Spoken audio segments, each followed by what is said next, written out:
Hello दोस्तों, आप सभी का मेरे यूट्यूब चैनल पर स्वागत है। अगर अभी तक आप हमारे चैनल को सब्सक्राइब नहीं किए हैं तो सब्सक्राइब कर लें ताकि अपकमिंग वीडियो की नोटिफिकेशन आपको मिलती रहे। इस चैनल के माध्यम से जो बिहार विशेष सर्वेक्षण भूमि का चल रहा है उससे संबंधित जो भी एक्टिविटी निकल के आ रही है, जो भी नए कार्य प्रोग्रेस निकल के आ रहे हैं, वो आप लोग को रूबरू कराया जा रहा है। आगे भी जो भी अपडेट आएगा आप लोग को रूबरू कराया जाएगा। आज के वीडियो में हम लोग बात करेंगे सर्वेक्षण एवं सर्वेक्षण जो चालू हो रहा है उससे पूर्व क्या गतिविधियां की जाती है, उससे संबंधित इस वीडियो में हम लोग चर्चा करेंगे। और विभाग का अपर मुख्य सचिव जो अभी सेवानिवृत्त हो गए हैं, विनोद झा, उनके द्वारा ये चीजें बताया जा रहा है। आइए इस वीडियो के माध्यम से हम लोग उसे समझते हैं। विशेष सर्वेक्षण अधिनियम 2011 का है और इसकी जो नियमावली 2012 की है, उसके सेक्शन 5 और नियम 6 में आपने यह उल्लेख कर रखा है कि जब भी आपका सर्वेक्षण के लिए आप नोटिफिकेशन निकालेंगे तो ऐसी स्थिति में आप मतलब क्या कहते हैं, सभी रैयतों से इनवाइट करेंगे कि उनको प्रपत्र 2 में कि क्या आपका मतलब आप जो जमीन धारित करते हैं उसकी सूचना आप हमको दीजिए। और इसका प्रावधान आपके सेक्शन मतलब क्या कहते हैं, एक्ट के सेक्शन 5 में किया हुआ है और नियम 6 में किया हुआ है। और इसके लिए प्रपत्र 2, 3, 4 आपके प्रेस्क्राइब्ड है। प्रपत्र 2 में यह है कि मतलब क्या कहते हैं, कोई भी रैयत अपना वह अधिसूचना निर्गत होने के 30 डेज का पीरियड है दिया हुआ कि 30 दिन में लोग दे सकता है, और उस अवधि को आप बढ़ा के 45 दिन भी करने का प्रावधान है कि अगर 30 दिन में नहीं हो पाता है तो पूरा कलेक्शन, तो हम इसको मतलब क्या अधिसूचना को अधिसूचित करके 30 दिन को 45 दिन भी कर सकते हैं। तो अब इसमें बड़ा इंपॉर्टेंट यह इंग्रेडिएंट है कि क्या कहते हैं, अगर कोई आदमी अपना देता है डिटेल्स ऑफ द लैंड तो उसको वेरीफाई करना है कि उसका है कि नहीं है, तभी ना आगे बढ़िएगा। तो उसके लिए आपका ओरिजिनल एक्ट में 2011 के एक्ट में यह प्रावधान किया हुआ है कि अंचल अधिकारी इसकी जांच करेंगे और जांच करके प्रपत्र 3 में आपको सूचना उपलब्ध कराएंगे असिस्टेंट सेटलमेंट ऑफिसर को के कार्यालय को, शिविर को। अब और क्या कहते हैं, जिन मामलों में वेरिफिकेशन संभव नहीं होगा उसको प्रपत्र 4 में वे देंगे ताकि उसका इन कोर्स ऑफ वेरिफिकेशन होगा। लेकिन this is for your kind information कि यह जो प्रपत्र 3 और प्रपत्र 4 है, इससे संबंधित प्रावधान को विथड्रॉ कर लिया गया है 2017 में। जो मैंने कहा कि अभी ढेर सारे जो अमेंडमेंट हुए उसमें यह पाया गया कि प्रैक्टिकली यह प्रावधान तो था, लेकिन प्रैक्टिकली यह मतलब क्या कहते हैं, इम्प्लीमेंट नहीं हो रहा था कि अंचल अधिकारी के पास में इतना समय ही नहीं था कि यह प्रपत्र आपको का वेरिफिकेशन करे, और उसके पास में उतने राजस्व कर्मचारी भी आज की तिथि में नहीं है कि उसका वेरिफिकेशन करवा के और प्रपत्र 3 में और प्रपत्र 4 में इसकी सूचना भेजें। तो अब जो यह मतलब क्या कहते हैं, एक्ट में संशोधन करके यह प्रावधान कर दिया गया कि भाई इसका वेरिफिकेशन वो रहेगा। प्रपत्र 2 में लोग अपना इंफॉर्मेशन देगा जमीन से संबंधित, लेकिन इसका वेरिफिकेशन कैंप में एएसओ के द्वारा, कानूनगो के द्वारा ही किया जाएगा। इसका प्रावधान एक्ट में हो चुका है, नियमावली में भी यह प्रावधान आ गया है। यह बड़ा इंपॉर्टेंट है आपके लिए। अब यहाँ किन किन कागजातों के आधार पर, अब तो पहले यह जवाबदेही थी अंचल अधिकारियों की, अब यह जवाबदेही आपकी आ गई है।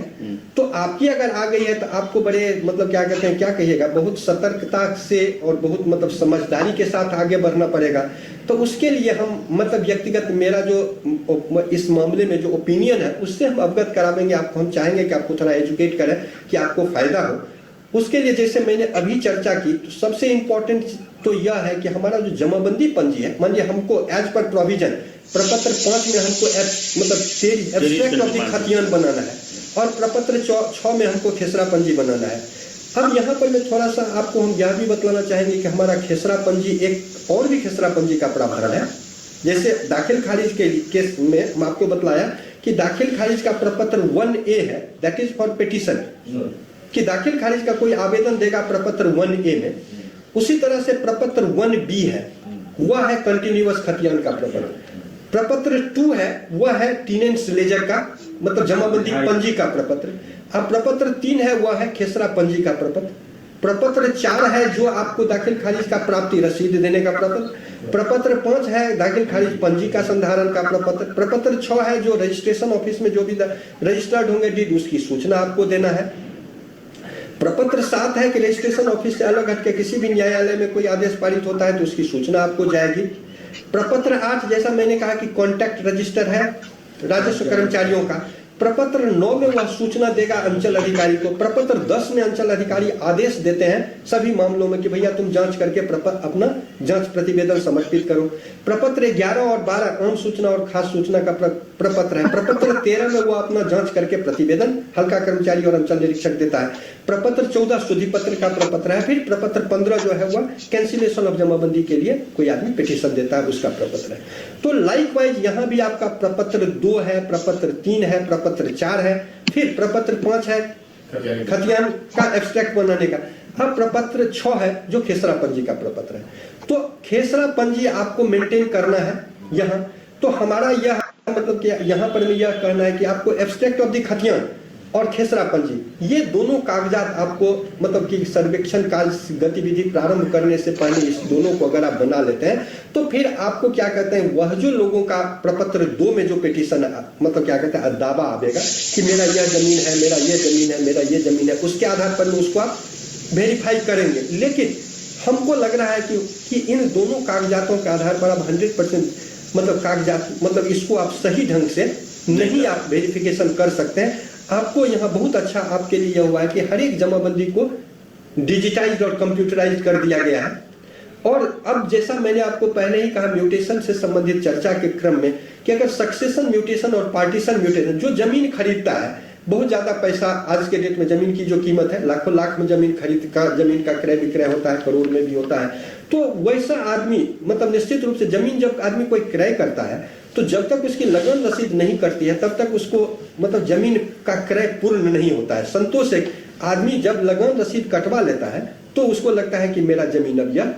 पक्का है, जमीन खरीद तक नहीं लगता है कि मेरी जमीन पक्का है। तो इसी के कारण लगन रसीद लोग क्रय विक्रय के मामलों में, एक्सचेंज के मामलों में, गिफ्ट के मामलों में लोग जमाबंदी अपना कर मतलब कि पिटीशन दे ही देता है। सक्सेशन और पार्टीशन में लोग नहीं दे रहा है। तो उसके लिए बड़ा अच्छा प्रावधान आपका म्यूटेशन एक्ट में है। वहां आपको मतलब वह विभाग अपने तरफ से भी मतलब पहल करे और आपके राजस्व मतलब क्या कहते हैं सर्वे ऑफ से रिलेटेड जो भी पर्सनल है, पदाधिकारी हैं, कर्मचारी हैं, वे भी पहल करें। अंचलों में जमाबंदी पंजी को अपडेट करने के लिए मृत आदमी के नाम से जमाबंदी न रहे, जो जिंदा आदमी उसके नाम से सभी जमाबंदी खुले, इसके लिए पहल करने की जरूरत होगी। और अगर मान लिया जमाबंदी पंजी में सभी मृत लोगों का नाम कट के और आज के डेट में जो उनके सक्सेसर्स हैं उसके नाम से जमाबंदी खुल जाती है, जितने पार्टीशन के मामले हैं वे क्लियर हो जाते हैं, तो हमको लगता है कि 95% आपकी समस्या का समाधान हो जाएगा। आप जब भी किसी यही ना कि आप किसी प्लॉट पर जाएंगे या जमीन किसकी है तो कोई आदमी लगन रसीद आपको दिखलाता है, कोई जमाबंदी का मतलब क्या कहते हैं डिटेल्स दिखलाता है, तो उसके उस आदमी का आप entries of the abstract of the khatiyan से जैसे मान लिया जाए बेतिया में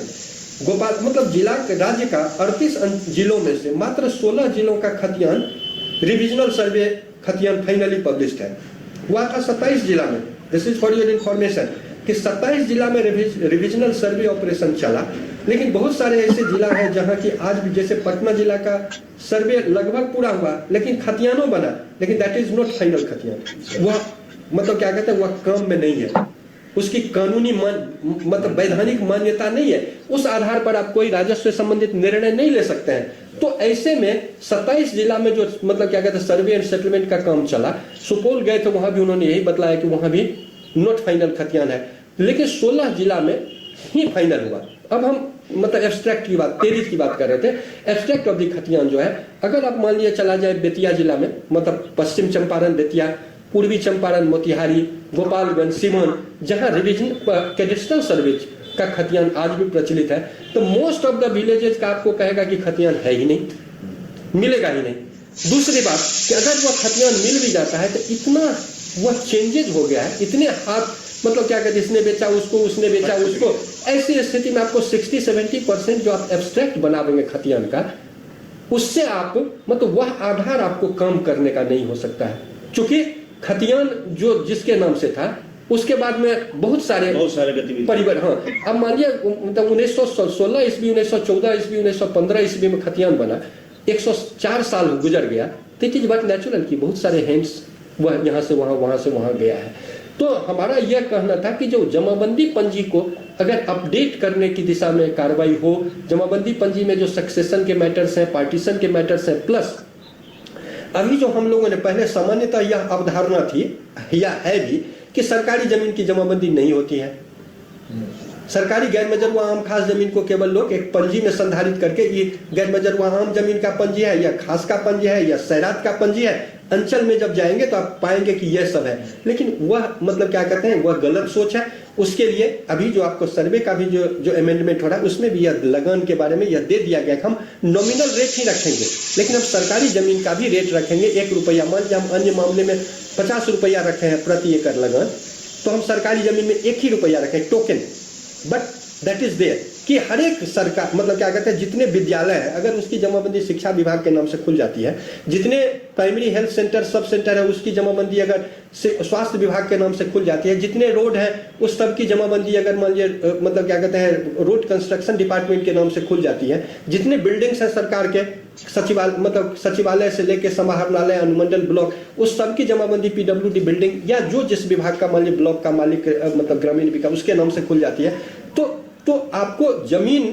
पर में जो इंक्रोचमेंट की समस्या है यह भी खत्म हो जाएगा। क्योंकि आज के डेट में किसी स्कूल का नहीं होता है 5 डिसमिल जमीन किसी ने जिसका घर है बगल में थोड़ा सा घेर लिया, अब हेडमास्टर साहब को पते नहीं है कि इस जमीन का किस मालिक कौन है, इस जमीन का स्वामित्व अगर स्कूल का है तो उसका क्या कागज है। तो यह मतलब कि यह हमने इस बात को रखा और इस बात को मतलब क्या कहते हैं लाया गया है इस विधान के तहत कि सरकार चाहे तो लैंड एक्वायर करे हुआ, सरकार की जितनी भी जमीन है सबकी जमाबंदी खुले, बस टोकन अमाउंट वह अभी तो पास नहीं हुआ जब पास, तो 1 रुपया ही प्रति एकड़ हम रखें, किसी विभाग को देने में दिक्कत नहीं है, या लगन न भी पेमेंट हो उनकी जमाबंदी तो रहे। तो जमाबंदी रहेगी, खतियान में आ जाएगा और उसके आधार पर जमाबंदी अगर खुल जाएगी तो उस जमीन को वे प्रोटेक्ट कर पाएंगे। तो हमारा खतियान पूर्व जो मतलब क्या कहते हैं, अब चूंकि प्रपत्र 2 को का वेरिफिकेशन आप ही को करना है, प्रपत्र 3 में आपको संधारित करना है वेरिफिकेशन रिपोर्ट, और जो नहीं संधारित होता है उसमें यह नियमावली में यह डाला गया है कि जो इस स्टेज में नहीं संधारित होता है वो इन कोर्स ऑफ टाइम, मान लीजिए आप क्या कहते हैं खानापुरी में करने के लिए जाएंगे, ऑब्जेक्शंस आवेंगे, होगा ना कि किसी आदमी का गलत अगर चढ़ गया तो प्रपत्र 7 में आप खानापुरी का पर्चा दीजिएगा तो कोई ऑब्जेक्शन आवेगा ना, तो उसके क्रम में हम पेपर्स को देख के उसको हम रेक्टिफाई करेंगे। फिर नहीं होगा तो हम प्रारूप प्रकाशन जब खतियान का करेंगे प्रपत्र 12 में, तो उस समय में अगर किसी आदमी का ऑब्जेक्शन आवेगा तो ये सभी डॉक्यूमेंट्स को देख के हम उसका समाधान करेंगे। उसके बाद भी नहीं होगा तो प्रपत्र 20 में अगर फाइनली पब्लिश होता है तो उसके लिए भी प्रावधान किया हुआ है कि फाइनली पब्लिश होने के बाद भी कोई आदमी ऑब्जेक्शन होगा तो देगा, और डीसीएलआर या उनके मतलब कि लेवल का जो भी सरकार जिनको भी चाहे तो DCLR of the sub division उसी को नोटिफाई कर दे, या उसके लिए कोई अलग पदाधिकारी दे कि डीसीएलआर लेवल के पदाधिकारी उसकी सुनवाई करेंगे और मतलब क्या कहते हैं उसमें जो खतियान की प्रविष्टि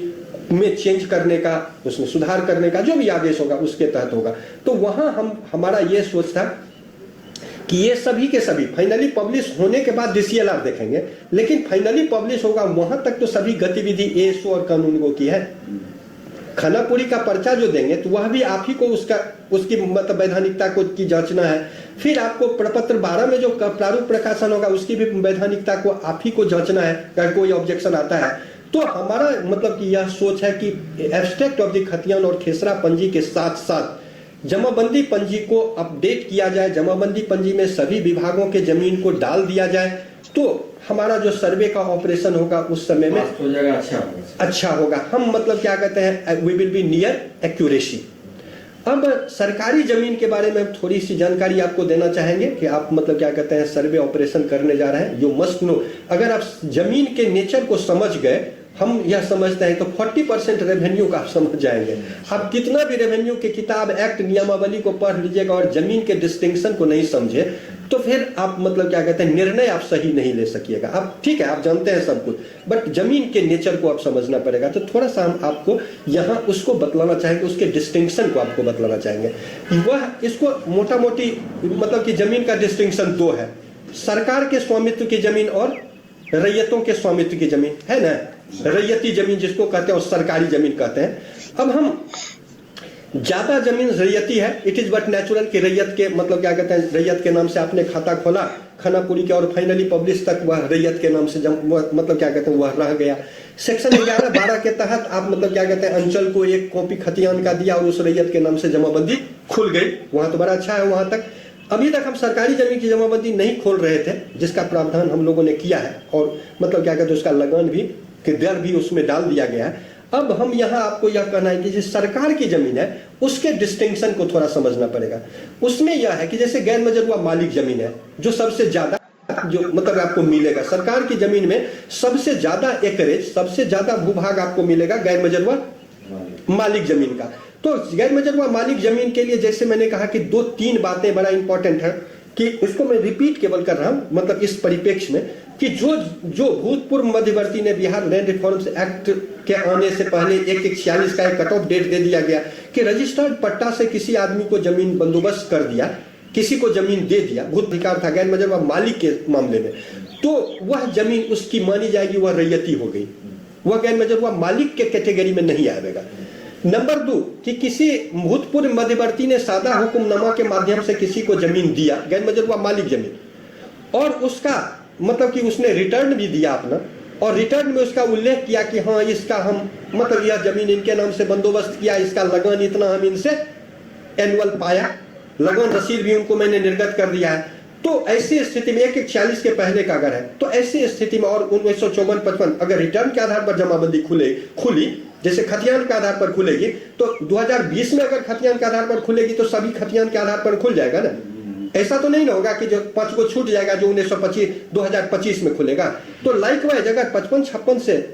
उस रिटर्न के आधार पर जमाबंदी किसी की चल रही है तो उसको हम वैध मानेंगे और उसको हम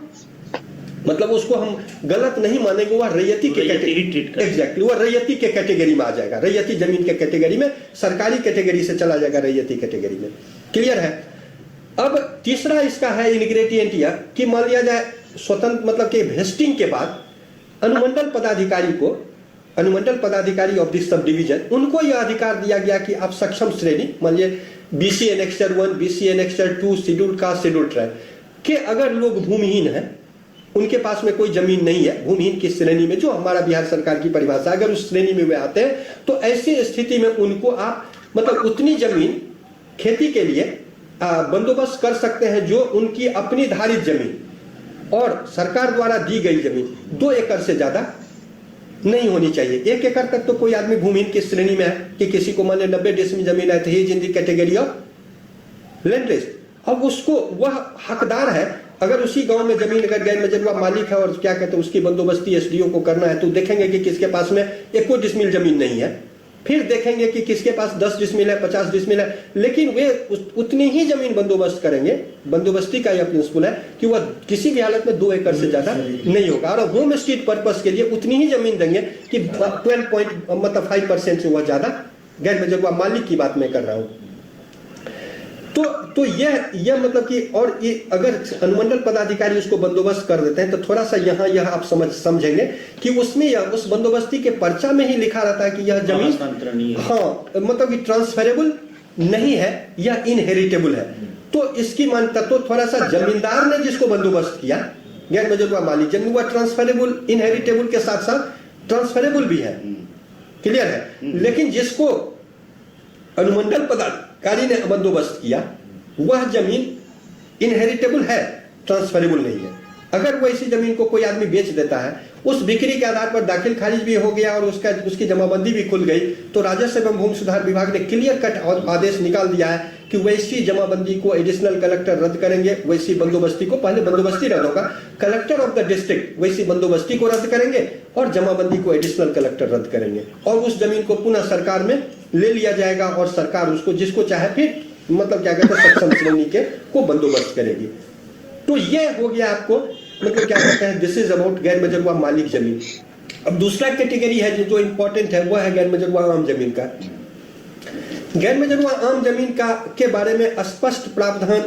बिहार मतलब क्या कहते हैं राजस्व एवं भूमि सुधार विभाग ने पत्र निकाल रखा है कि भाई गैर मजरूआ आम जमीन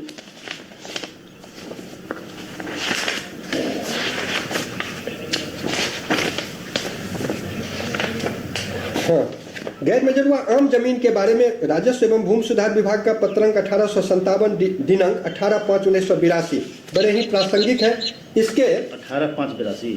नहीं हाँ 18/5/82 यह है प्रेषक श्री शिव कुमार श्रीवास्तव, भूमि सुधार आयुक्त। पहले मतलब प्रधान सचिव जैसे अभी होते हैं ना, प्रधान सचिव राजस्व भूमि सुधार में, पहले हुआ करते थे भूमि सुधार आयुक्त, लैंड रिफॉर्म्स कमिश्नर। तो उनका जो पत्र है उसकी कंडिका 2 में यह साफ साफ लिखा हुआ है कि गैर मजरूआ आम जमीन भी बंदोबस्ती के संबंध में विभागीय पत्रांक 344 दिनांक 15/1/69 की प्रतिलिपि संलग्न कर कहना है कि साधारणतः गैर मजरूआ आम जमीन की बंदोबस्ती किसी के साथ नहीं करनी है। कुछ एक मामले में सरकार द्वारा गैर मजरूआ आम जमीन की बंदोबस्ती व्यक्ति विशेष तथा सार्वजनिक संस्थाओं के साथ विधि विभाग की राय प्राप्त कर उस परिस्थिति में की गई है जबकि उसकी प्रकृति बदल गई थी और सर्वसाधारण द्वारा उपयोग नहीं किया जा रहा था। स्थानीय पदाधिकारियों द्वारा गैर मजरूआ आम जमीन बंदोबस्ती करना नियम विरुद्ध एवं विभागीय अनुदेश के प्रतिकूल है। तो इन्होंने यह एकदम स्पष्ट कर दिया है कि गैर मजरूआ आम जमीन की बंदोबस्ती नहीं हो सकती है। और मतलब क्या कहते हैं, भूतपूर्व मध्यवर्तियों के द्वारा अगर गैर मजरूआ आम जमीन की बंदोबस्ती की गई तो उसको भी सही नहीं उसके आगे एक भूतपूर्व मध्यवर्तियों को भी गैर मजरूआ आम जमीन बंदोबस्त करने की शक्ति नहीं थी। अतः अगर कोई भूतपूर्व मध्यवर्ती द्वारा निर्गत रसीद के आधार पर में गैर मजरूआ आम जमीन का दावा करते हैं तो ऐसे मामलों के संबंध में नई जमाबंदी कायम नहीं की जाएगी। तो यह मतलब क्या कहते हैं, विभाग का यह स्टैंडिंग ऑर्डर है। लेकिन 4H के तहत जो कार्रवाई के लिए जो विभाग ने अपना मार्गदर्शन निकाला उसमें विभाग ने यह दे दिया कि अगर मान लिया जाए किसी गैर मजरूआ आम जमीन पर में कोई मतलब क्या कहते हैं scheduled caste category, scheduled tribe, जिनको की कोई दूसरी जमीन बसने के लिए नहीं है, अगर उनके साथ में ऐसी जमीन की ऐसी जमीन की बंदोबस्ती भूतपूर्व मध्यवर्ती ने कर दिया तो उनको उजाड़ना नहीं है, उसको तब तक उसकी मान्यता हम देंगे जब तक कि उसको हम कोई अल्टरनेटिव साइट उसको रिहैबिलिटेट नहीं करते हैं। और आप जानते हैं कि विभाग का यह उद्देश्य भी है और विभाग इस दिशा में कार्रवाई भी करती है कि अगर किसी को जमीन नहीं है तो उसको हम जमीन क्रय करके बसाते हैं। हर आदमी की पहचान, उसका कम से कम एक आइडेंटिटी वही होगा। अरे कोई चिट्ठी किसी को लिखा जाएगा, कोई आदमी अपना एड्रेस देगा, कहीं उसको 5 डिसमिल 2 डिसमिल जमीन होगी तभी न देगा कि हाँ अमुक जगह के हम वासी हैं। तो इसी कारण से सरकार इसको महसूस करती है और इसके तहत जमीन क्रय करके भी देने का, अगर हमारे पास में गैर मजरूआ खास जमीन, गैर मजरूआ आम जैसा जिसका नेचर बदल गया है, उसको बंदोबस्त करने के लिए होम स्ट्रीट पर्पस के लिए 2010 में मतलब क्या कहते हैं जितनी महादलित विकास योजना चला तो प्रमंडलीय आयुक्त को यह अधिकार दिया गया कि 3 डिसमिल गैर मजरूआ आम जमीन आप बंदोबस्त करेंगे परचेस करके नहीं, 3 डिसमिल गैर मजरूआ आम जमीन अगर उसका नेचर बदल गया है और अगर ग्राम सभा के द्वारा यह अनुमोदित कर दिया जाता है तो ऐसे स्थिति में प्रमंडलीय आयुक्त बंदोबस्त करेंगे। गैर मजरूआ आम जमीन बंदोबस्त करने का भूतपूर्व मध्यवर्ती को भी नहीं पावर था, सरकार के किसी फंक्शनरीज को नहीं यह पावर है। अगर किसी विशेष मामले में अगर उसका नेचर बदल गया, गांव की आम सभा ने उसको अनुमोदित कर दिया सर्वसम्मति से, तो ऐसे मामलों मान लिया कोई एक्स मिलिट्री मैन है, किसी ने देश की रक्षा में अपने को शहीद कर दिया, तो वैसे परिवार को वैसे गैर मजरूआ आम जमीन की बंदोबस्ती लेकिन सरकार की स्वीकृति से होगा। न उसके लिए एसडीओ सक्षम है, न कलेक्टर सक्षम है, न कमिश्नर सक्षम है, कोई भी नहीं, मतलब क्या कहते हैं विभागीय आयुक्त सक्षम है, केवल मतलब सरकार मीनिंग देयर बाय कि वैसे मामलों को कैबिनेट में लाया जाता है और कैबिनेट अप्रूव करती है तो गैर मजरूआ आम जमीन की बंदोबस्ती होती है। और लेकिन इसका यह अपवाद हुआ कि 2010 में केवल मतलब क्या कहते हैं महादलित परिवारों को जिसको बसने के लिए जमीन नहीं थे ऐसे गैर मजरूआ आम जमीन पर में बसाया गया तो उसकी या बसा हुआ पाया गया तो उसको रेगुलराइज करने का पावर प्रमंडलीय आयुक्त को दिया गया था। लेकिन उसमें भी परिवर्तन करके 2014 में उसको डिसेंट्रलाइज कर दिया गया। यह पावर कमिश्नर से लेके कलेक्टर को दे दिया गया कि आप और 3 डिसमिल से बढ़ा के 5 डिसमिल कर दिया गया। और प्रमंडलीय आयुक्त को पावर था क्या कहते हैं ठीक है मामले में, महादलित के मामले में जिसको भी थोड़ा सा मतलब क्या कहते हैं डिसेंट्रलाइज कहिए कि उसको थोड़ा रिलैक्स कर दिया गया कि जो सक्षम श्रेणी के लोग हैं उनके साथ 5 डिसमिल गैर मजरूआ आम जमीन कलेक्टर बंदोबस्त कर सकते हैं बशर्ते कि उसका नेचर बदल गया हो, वह सार्वजनिक उपयोग में नहीं हो। नंबर 2 कि गांव की मतलब पंचायत की कार्यकारिणी यह अनुमोदित कर देती है कि हाँ इस जमीन को अमुक आदमी को आप बंदोबस्त कर सकते हैं। तो ऐसे स्थिति में ये 2 कंडीशन जो 2 राइडर्स हैं, इस ऐसी स्थिति में गैर मजरूआ आम जमीन को प्रमंडलीय आयुक्त और कलेक्टर के द्वारा अगर बंदोबस्त किया गया है 3 डिसमिल और 5 तो उसकी मान्यता दी जाएगी। अन्य मामलों में गैर मजरूआ आम जमीन की बंदोबस्ती की मान्यता नहीं दी जाएगी। वह हम लोगों का जो क्या कहते हैं जो 4H के तहत जो विभाग ने दिशा निर्देश निकाला उसमें मतलब क्या कहते हैं, यह साफ कर दिया गया है, a guide to the disposal of cases under section 4H of the Bihar land reforms act 1950। इसी मतलब क्या इसमें यह साफ साफ यह लिख दिया गया है कि भाई जब कि ऐसे मामले जिसमें मान लीजिए बहुत ज़्यादा ज़मीन है, 1 एकड़ ज़मीन है और उसमें आधा डिसमिल गैर मजरूआ आम है और उसकी भी रसीद कट रही है, तो उस हद तक मतलब क्या कहते हैं कॉम्प्रोमाइज़ कर दिया, उसकी मान्यता दे दी जाए। मोर ओवर अगर कोई महादलित, दलित, कोई सक्षम श्रेणी का परिवार अगर किसी गैर मजरूआ आम जमीन में 2 डिसमिल, 3 डिसमिल, 4 डिसमिल में बसा हुआ है, तो उसको तब तक रहने दिया जाए जब तक उसके लिए अल्टरनेटिव हम नहीं कर रहे। अदरवाइज गैर मजरूआ आम जमीन के बंदोबस्ती का कोई प्रावधान नहीं है। तो हमको लग रहा है कि गैर मजरूआ आम जमीन क्लियर है, या आपको लगे कि क्या कहते हैं इसमें कुछ और की जरूरत है तो आप हमसे पूछ जाइए। उसमें मतलब कि यह जो गाइड निकला हुआ है 4H में, उसमें भी बड़ा, जैसे मैंने आपको विभागीय पत्र पढ़ के सुना दिया, बहुत अच्छा इसमें भी दे दिया है कि इसके कंडिका 2 में कि in cases in which the area settled is fairly big, अगर सेटलमेंट भी हो गया है तो कह रहा है big, and the settlement affect the right of the public adversely in the matter of enjoyment of gair majrua aam lands, action should be taken to annul the settlement under section 4H। और आज के डेट में जो म्यूटेशन एक्ट के तहत section 9 और 13 में, तो उसके तहत इसको मतलब क्या कहते हैं कोई वैसी बंदोबस्ती को समाप्त कर देना है। इन cases of gair majrua aam tanks and jheels, action should be taken under section 4H to annul the settlement and to restore them to the public use। मतलब अगर कहीं किसी तालाब की, किसी नदी की बंदोबस्ती हो गई है तो उसकी मान्यता गैर मजरूआ आम है तो उसकी नहीं देना है। और इसको मैंने बिहार लैंड रिफॉर्म्स एक्ट के परिप्रेक्ष्य में आपको बतलाया भी था कि क्या कहते हैं गैर मतलब क्या, चाहे तो गैर मजरूआ आम हो या खास हो, जो सैराती इंटरेस्ट है, नदी है, नहर है, नाला है, हाट है, बाजार है, वह सभी का सभी भेस्ट कर गया सरकार में। वो उसको बंदोबस्त करने का पावर भूतपूर्व मध्यवर्तियों को नहीं था, और अगर उसको उन्होंने बंदोबस्त किया तो उसकी जमाबंदी को और वैसी बंदोबस्ती को 4H के तहत समाप्त करने का प्रावधान बिहार लैंड रिफॉर्म्स एक्ट में किया गया हुआ। तो यह दिस इज अबाउट गैर मजरूआ आर्म लैंड। अब आपको एक होता है केसरे हिंद, बड़ा इंपॉर्टेंट जमीन है। गैर मजरूआ आम और खास तो क्लियर है। अब केसरे हिंद जमीन के बारे में हम आपको ये बतलाना चाहेंगे, आप सर्वे ऑपरेशन करेंगे उस समय में जो खाता खुलेंगे तो उसके लिए आप यह समझ लीजिए कि उसके यह है विभागीय पत्रांक 1087, इसका यह है दिनांक 21/7/1998। इसको हम थोड़ा सा पढ़ते हैं। इसके कंडिका 1 में यह लिखा हुआ है कि संविधान के अनुच्छेद 294 के अनुसार जो संपत्ति संविधान के लागू होने के पहले डोमिनियन ऑफ इंडिया के लिए हिज मैजेस्टी में निहित थी और केसरे हिंद के रूप में दर्ज की जाती थी, ऐसी संपत्ति कह रहा थी संविधान के लागू होने के पश्चात दखल एवं उपयोग के आधार पर केंद्र तथा राज्य सरकार की संपत्ति मानी जाएगी। अब इसमें भूतपूर्व यहाँ यह समझ लीजिए कि जिस तिथि को संविधान लागू हुआ 26 जनवरी 1950 को लागू हुआ, इसमें तो कहीं कोई कंफ्यूजन नहीं है। तो 26 जनवरी 1950 की तिथि में जिस केसरे हिंद जमीन पर में,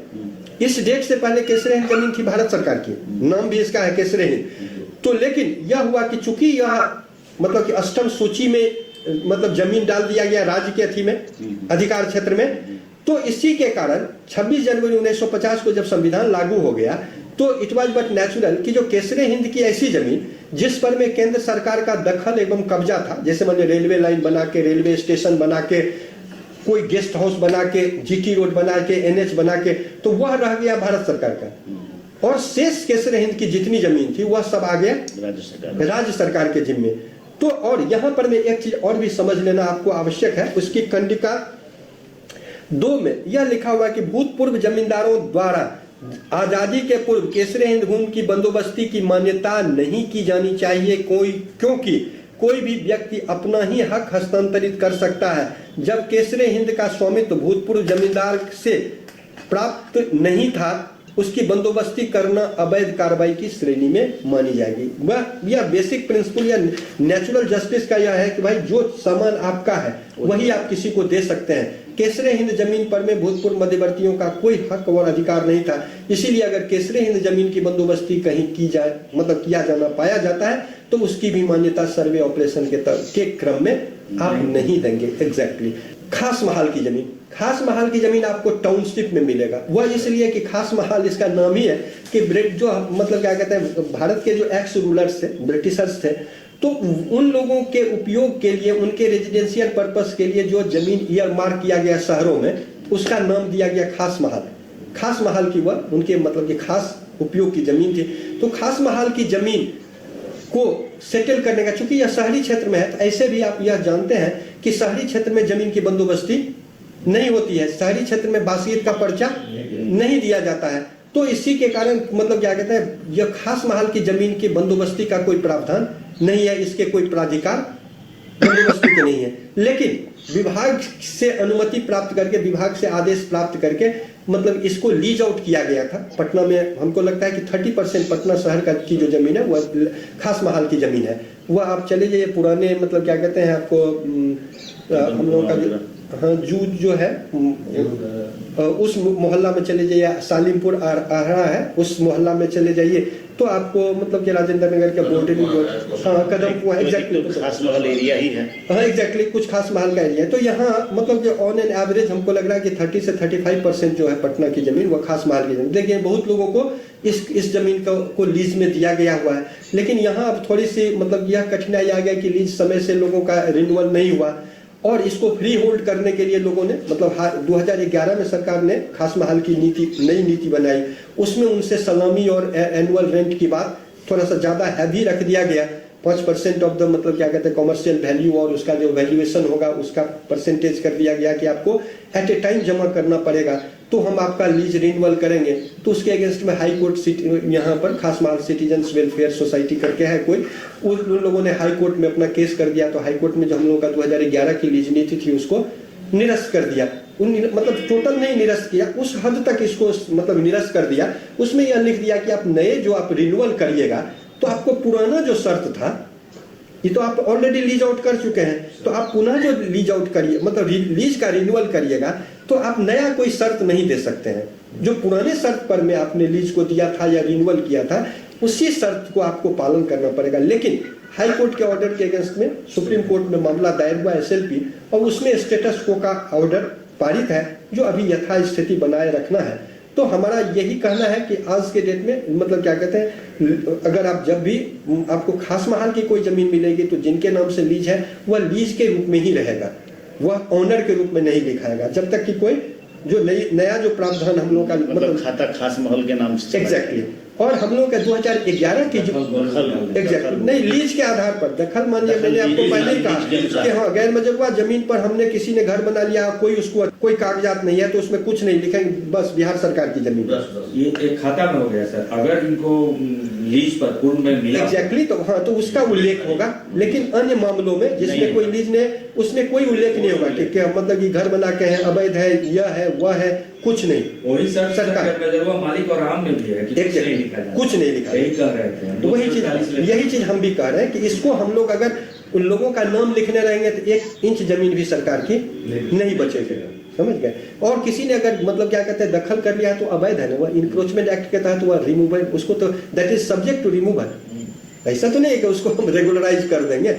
और वह अगर करेंगे तो फिर हम सरकार के हित को मतलब समाप्त कर रहे हैं। सरकार जमीन किसी से ले रही है तो इतना पैसा दे रही है, और उसकी खुद की जमीन है वह किसी को ऐसे ही दे दे, यह भी तो नहीं होनी चाहिए। तो यह हमारा यह कहना है कि खास महल की जमीन को की जो प्रविष्टियों की खाता खुलेगा तो यह प्रिकॉशन को, यह अभी का जो डेवलपमेंट है उसको आपको ध्यान में रखना चाहिए। और इसके अलावा एक तो है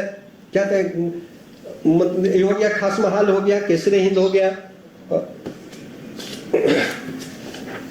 सरकारी जमीन के अंतर्गत जितनी जमीन है उसका उल्लेख मैंने आपके साथ कर दिया है। और एक जमीन है बकास्त। आप सुनते होंगे कि बकास्त जमीन के बारे में बहुत दिनों तक काफी कंट्रोवर्सी चल रहा था कि यह सरकारी जमीन है कि यह रैयती जमीन है। तो ऐसी स्थिति में सब विभाग ने 2014 में लेटर नंबर 925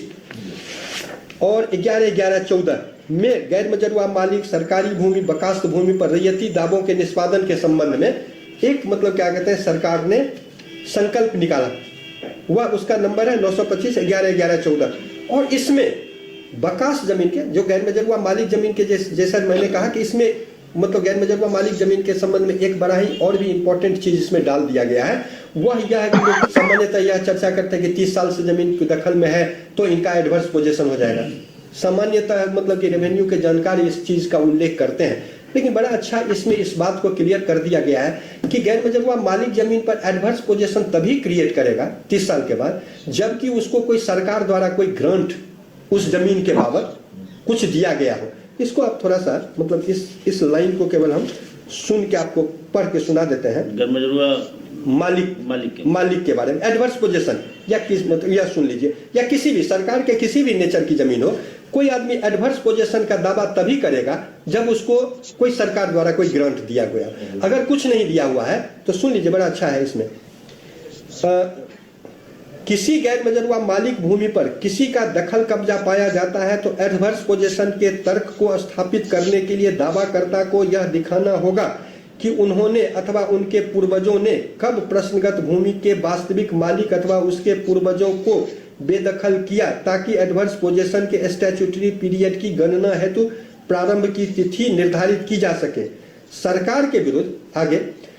के विरुद्ध एडवर्स पोजीशन के आधार पर स्वत निर्धारित करने के लिए लिमिटेशन एक्ट 1963 के आर्टिकल 112 में निहित प्रावधान के अनुसार 30 वर्षों की अवधि पूरी होनी चाहिए, परंतु मात्र भूमि पर कब्जा चाहे वह कितनी भी लंबी अवधि की हो भूधारी को विधिक अधिकार नहीं सृजित करता यदि यह सरकार द्वारा दिया गया ग्रांट नहीं हो। ऐसी लंबी अवधि तक भूमि पर कब्जा केवल किसी अन्य व्यक्ति के विरुद्ध उसके विधिक अधिकार की रक्षा करता है। तो क्लियर है कि अगर किसी आदमी को कोई ग्रांट मिला हुआ है, सरकार के द्वारा दिया हुआ है, तभी वह एडवर्स पोजीशन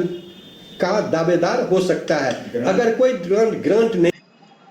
है तो ऐसी स्थिति में एडवर्स पोजीशन की बात ही नहीं होगी। आपको यह सोचना नहीं है। अंचल अधिकारी जमुई का एक अंचल अधिकारी ने आदेश, एक इंक्रोचमेंट एक्ट में कोई सुनवाई कर रहा था, आदेश पारित कर दिया कि 25 साल से ज्यादा दिन का इनका घर बना हुआ है, ये एडवर्स पोजीशन के तहत है। हम मतलब कि अब जब तक उच्चाधिकारियों का आदेश नहीं प्राप्त होगा तब तक हम इस पर से इंक्रोचमेंट हटाने के हम सक्षम प्राधिकार नहीं है। गलत। अगर उस आदमी को कोई ग्रांट नहीं है, उसने जबरन घर बना लिया सरकार की जमीन पर और 25 साल तक बनाया, 25 साल पहले भी बनाया, तो इंक्रोचमेंट एक्ट के परिधि में अंचल अधिकारी उसका collector under the act is collector, वह उसका दायित्व है कि वैसे इंक्रोचमेंट को वह खाली करावे इंक्रोचमेंट एक्ट के तहत। हाँ सर, ग्रांट को थोड़ा डिफाइन करें। ग्रांट हुआ कि किसी आदमी को कोई पर्चा दिया गया हो, किसी आदमी को बंदोबस्ती किया गया हो, किसी रूप में उसका अधिकार सरकार द्वारा स्वीकार किया गया हो, उसके बाबत उसको कोई कागजात दिया गया हो, वह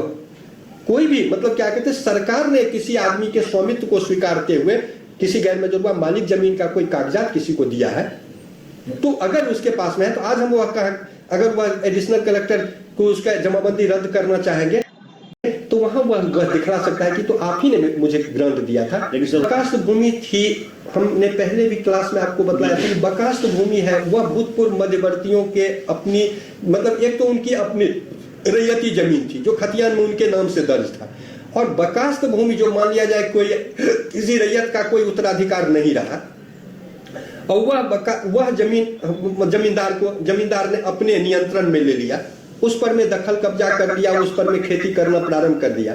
किसी आदमी ने लगान नहीं चुकता किया और उस जमीन को अपने दखल में ले लिया, तो यह सब जमीन बकास्त जमीन के श्रेणी में आया। क्या बकास्त नेचर का भी खतियान में एंट्री है जो जमींदारों के अंतर्गत, जमींदार के मतलब स्वामित्व के अंतर्गत वह आता था। उसका चूंकि जमींदार मतलब कि स्वामित्व में था, इसीलिए उसका लगन मोस्ट ऑफ द केसेस में निर्धारित नहीं था कि खुद वह लगन मतलब अपने ही से अपने कैसे ले, तो इसी के कारण उसका लगन निर्धारित नहीं था। तो सरकार ने यह जो 925 लेटर नंबर निकाली है उसमें बहुत अच्छा मतलब बहुत साफ साफ कर दिया गया कि भैया बकास्त की जमीन ओरिजिनली भूतपूर्व मध्यवर्तियों की मान ली जाए। लगन अगर निर्धारित नहीं है तो जो लगन निर्धारण के लिए बीटी एक्ट का मतलब बिहार लैंड रिफॉर्म एक्ट का सेक्शन 5, 6, 7 के तहत जो लगन निर्धारण की बात है, होमस्टीड के जमीन, उसके खेती के जमीन, उसके बगीचा के जमीन, उसके मतलब फैक्ट्री के जमीन, उसके गोला के जमीन, मतलब जो 5, 6, 7 के अंतर्गत जो प्रावधान किया गया उसके तहत उसमें लगन निर्धारण की कार्रवाई की जाए। मोरओवर अगर बकास जमीन को किसी मध्यवर्ती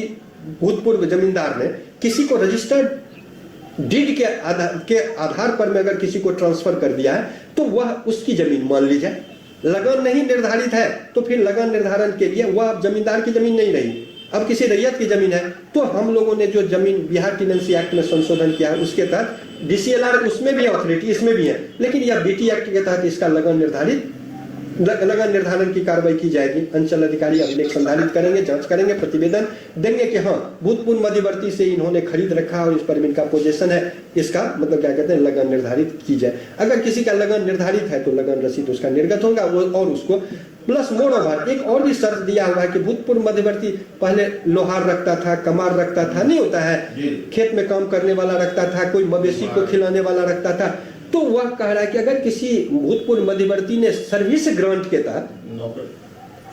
हाँ कि अगर किसी को वह ऐसा जमीन दिया है सर्विस ग्रांट के तहत तो उसकी भी इसकी मान्यता दी जाएगी और उसी आदमी के नाम से लगान निर्धारण की कार्रवाई की जाएगी, उसी आदमी के नाम से मतलब क्या कहते हैं खाता खोलने की कार्रवाई की जाएगी। जब तक लगान निर्धारण नहीं होगा अगर सर्विस ग्रांट के तहत उसने दिया है तो उसकी मान्यता दी जाएगी। तो सर उसको लगान निर्धारण वह करा ले, आपका जो सर्वे ऑपरेशन हो इस ढंग की व्यवस्था हो कि इन सब मामलों को क्लियर कर दिया जाए। जो खानापुरी के स्टेज में हम पहुंचे by that time succession mutation हो जाए, पार्टीशन म्यूटेशन हो जाए, जो बकास जमीन से संबंधित जो मामले हैं वह हो जाए, या रैयती बेलगान और काबिल लगान की जमीन जितनी है उसका लगान निर्धारण की कार्रवाई हो जाए। जमींदार की जो हमने कहा कि सेक्शन 5 और के 7 से जितने कवर्ड जमीन है उसके लगान निर्धारण की कार्रवाई हो जाए। सरकार की सभी जमीन चिन्हित हो जाए, सब विभाग अपना अपना जमीन हमारी कितनी जमीन है किस जिला में किस अंचल में वह बना के अगर सूची आपको दे दें तो कितना अच्छा रहेगा। कितना तो यही मतलब कि मेरा यही इसी उद्देश्य से मतलब क्या कहते हैं जमाबंदी खोलने के लिए सरकारी जमीन का भी प्रावधान कर दिया गया है। और अगर इस ढंग से अगर सभी लोग सब कुछ आपको कागजात दे दें तो कहीं पर में डिस्प्यूट नहीं रहेगा, कहीं सरकार का हित भी मतलब कि बाधित नहीं होगा। सब जमीन का स्कूल की जमीन स्कूल के नाम से भी मतलब शिक्षा विभाग के नाम से, हॉस्पिटल की जमीन स्वास्थ्य विभाग के नाम से, जो जिसकी जमीन है उसके नाम से PWD लोड PWD बिल्डिंग मतलब क्या कहते हैं ये एग्रीकल्चर डिपार्टमेंट का कृषि का फार्म है उस सब एग्रीकल्चर डिपार्टमेंट के नाम से आज के डेट में बहुत सारे लैंड ट्रांसफर होके चले गए हैं। मतलब कि ऊर्जा का जो प्राधिकार बना हुआ है वहाँ चला गया है, तो मतलब north Bihar south Bihar power grid को जो चला गया है उसने जमीन अपना मतलब सरकार से जो ट्रांसफर हुआ है वह जमीन उन्होंने क्रय भी परपेचुअल लीज में भी जमीन लिया है। वह अगर पावर ग्रिड से आपको टोटल मिल जाता है ऊर्जा विभाग के माध्यम से कि भाई यह सभी जमीन पावर ग्रिड की है, तो मेरा ख्याल है कि कहीं गलती नहीं होगी, कहीं मतलब क्या कहते हैं इस ढंग से खतियान बनेगा कि कहीं कोई स्कोप सिविल कोर्ट में जाने का न रहे, प्रपत्र 7 और 12 तक में ही सभी समस्याओं का समाधान कर दिया जाए। तो दिस इज अबाउट मतलब क्या कहते हैं हमको आपको जो प्रॉपर तैयारी करनी है, जो हमारा टॉपिक है आज का जो था, तो मतलब हमने कोशिश किया कि सब कुछ। तो आप लोगों ने देखा इस वीडियो के माध्यम से विनोद झा जी के द्वारा विभिन्न प्रकार के प्री कार्य जो है सर्वे से पहले के वो बताया गया तथा केसरे हिंद जमीन, बंदोबस्ती की जमीन, खास महाल और खास महाल आम जैसे भूमियों पे चर्चा की गई। आगे भी अगर आप हमारे चैनल को सब्सक्राइब नहीं किए तो सब्सक्राइब कर ले, अपकमिंग जो भी डिटेल होगी लैंड सर्वे संबंधित आपको बताई जाएगी। वीडियो पे बने रहने के लिए बहुत बहुत धन्यवाद।